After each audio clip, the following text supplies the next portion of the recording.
მმართველობის არჩევნებს ახალგაზრდა ერვისთა ასოციაციის 500-მდე წარმომადგენელი დააკვირდება. დამკვირვებლები თბილისის და 10 რეგიონის 40 საარჩევნო ოლქში გადანაწილდებიან. ასევე მომზადებულია მობილური ჯგუფებიც, რომლებიც პრობლემატურ უბნებში დააკვირდებიან. ახალგაზრდა ერვისტებმა განაცხადეს, რომ შეიქმნა საიას დამკვირვებელთა ლიგა, რომელიც გრძელვადიანი იქნება და არჩევნებიდან არჩევნებამდე პროცესიც დააკვირდება. უშუალოდ არჩევნების დღეს კი საიაში მოქმედებს ცხელი ხაზი ჟურნალისტებისა და მოქალაქეებისთვისაც, რომელთანაც შეეძლებათ კენჭისყრის პროცედურასთან დაკავშირებით ინფორმაციის მიღება.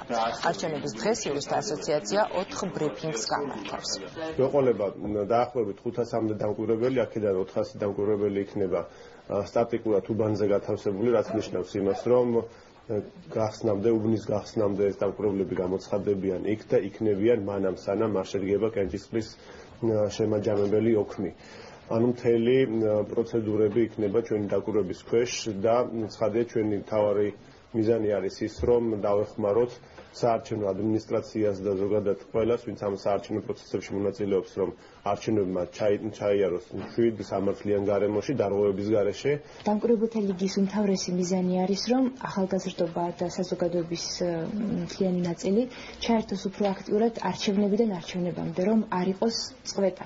კერძოდ საარჩევნო და ადგილობრივი თვითმმართველობის რეფორმების პროცესში ახალგაზრდების აზრის დაფიქსირება იქნება მნიშვნელოვანი და ჩვენი დამკვირვებელთა ლიგა აქტიურად ჩაერთვება სხვადასხვა აქტივობებში, რომლებიც შეეხება ცნობიერების ამაღლების აქტივობებს და სხვა ასევე საგანმანათლებლო ინფორმაციულ აქტივობებს.